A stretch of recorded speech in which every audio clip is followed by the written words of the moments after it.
recaída siempre en un paciente que está consumiendo cualquier sustancia. ¿Por qué es muy importante? Porque tanto como terapeuta como paciente deben de estar alertas que las recaídas, que más bien son los ensayos conductuales que el paciente va haciendo o va realizando respecto a la abstinencia de su consumo, y se van dando, estos ensayos no quiere decir que no va a lograr o que no va a llegar a la suspensión total o al mantenimiento de la abstinencia. Quiere decir que se está adaptando a una nueva forma de vida.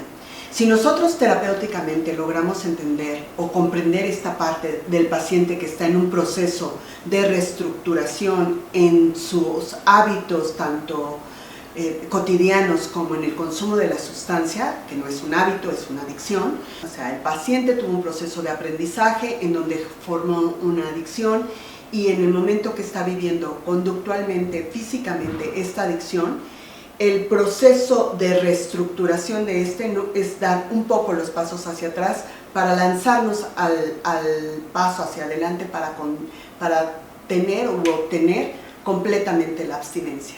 En este ínter, el paciente tiene sus propios ensayos conductuales respecto a todo lo que es su entorno de vida. Hay que recordar que el tabaquismo está adherido o está sustancialmente en todos los quehaceres de una persona que consume. Lo utiliza específicamente para algo. No es así con las otras drogas. Con las otras drogas hay espacios muy específicos en donde se utiliza, porque son drogas prohibidas o no son drogas bien vistas como en el consumo de alcohol. En el consumo de tabaco puedes ir fumando en la calle, puedes estar fumando dentro de tu casa, puedes estar fumando con tus familiares, con tus amigos y no va a pasar nada, porque no es una droga prohibida y es una droga bastante aceptada hasta la fecha. Por eso, cuando nosotros estamos hablando de una abstinencia o de un mantenimiento, estamos hablando de varias recaídas, que ya lo mencioné. No es una recaída, es un ensayo conductual. Recaída la vamos a considerar aquella persona que tuvo por lo menos 6 meses de abstinencia y volvió a fumar. Entonces ya no estamos hablando que un paciente viene a consulta y recae, y recae, y recae. No, ensaya y ensaya y ensaya hasta llegar a la abstinencia.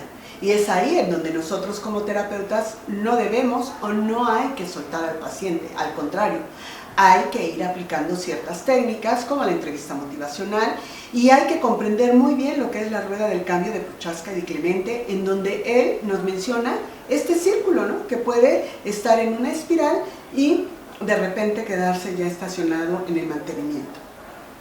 ¿Qué se necesita para este mantenimiento? Pues bueno, el paciente, como lo dice la técnica, tiene que estar consciente, que no es una palabra muy de cognitivo-conductual, pero bueno, así lo marca la entrevista motivacional, que debe estar muy claro que tiene una adicción y que esta adicción no le beneficia para su salud, o que ya está enfermo o que le puede provocar una enfermedad. Revisar que el paciente tenga sus estilos de vida saludable bien resguardados y si no los tiene, regresarlos a él. Y la otra parte, la fundamental, es saber el grado de adicción que él está teniendo y esto va a ir ayudando a que el paciente vaya dando estos pasos agigantados. Si él lo comprende, él lo va a poder ejecutar de manera adecuada. ¿Qué se necesita también muchísimas de las veces para este mantenimiento? Pues es medicamentos para dejar de fumar. Los medicamentos para dejar de fumar o los medicamentos o las terapias de reemplazo, pues en México han estado durante años pues muy vetadas por las farmacias o por las farmacéuticas, porque es un producto que prácticamente no se vende o no deja una buena producción. Entonces aquí tendríamos un problema económico, social muy importante, como lo hablan los determinantes sociales, para que el paciente pudiera tener un buen tratamiento para dejar de fumar.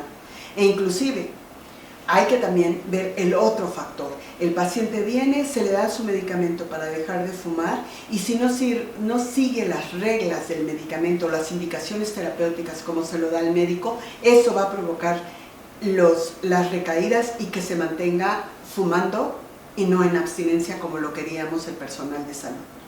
Otra de las partes muy importantes es que el paciente puede tener ya una enfermedad ser detectado con alguna enfermedad física, y esta enfermedad física definitivamente le genere un duelo por la pérdida de la salud y que él se sienta tan agobiado que abandona la terapia y abandona el tratamiento médico y se va a su casa, se resguarda y regresa ya cuando tiene picos de la enfermedad muy altos y sigue consumiendo.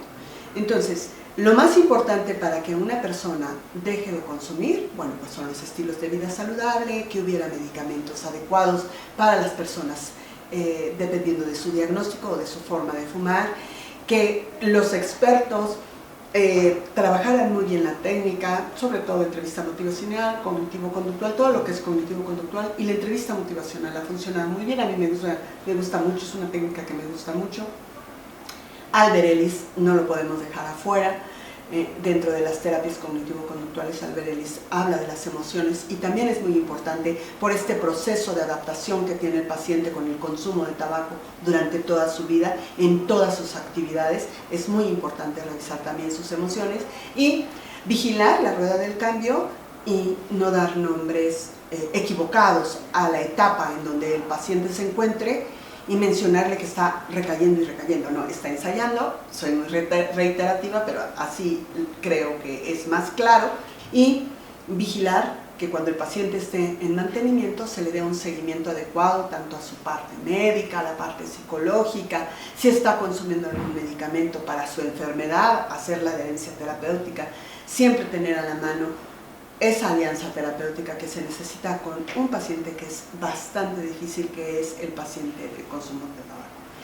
Otro de los puntos muy graves es que el personal de salud minimiza todavía el consumo de tabaco, no lo ve como una adicción, no lo ve como uno de los factores de riesgos más importantes que hay para la humanidad, y al minimizarlo no da los tratamientos adecuados o no da la referencia adecuada. Entonces esto podríamos mantenerlo muy claro si nosotros en gobierno pudiéramos tener una constante difusión de los daños a la salud o de lo que es el consumo de tabaco. Cuando viene el mes de mayo, junio, abril, mayo, junio, que es cuando están las campañas de tabaco, de verdad la gente concientiza que hay problemas ya en su organismo por este consumo y asiste a este tipo de clínicas que están desde hace muchísimos años y no las utilizan. Entonces yo creo que también ahí las campañas publicitarias para dejar de consumir tabaco serían bastante importantes, con información muy clara, muy fidedigna, muy científica, ¿no? Y que tomáramos la decisión para venir a dejar de fumar, ¿no?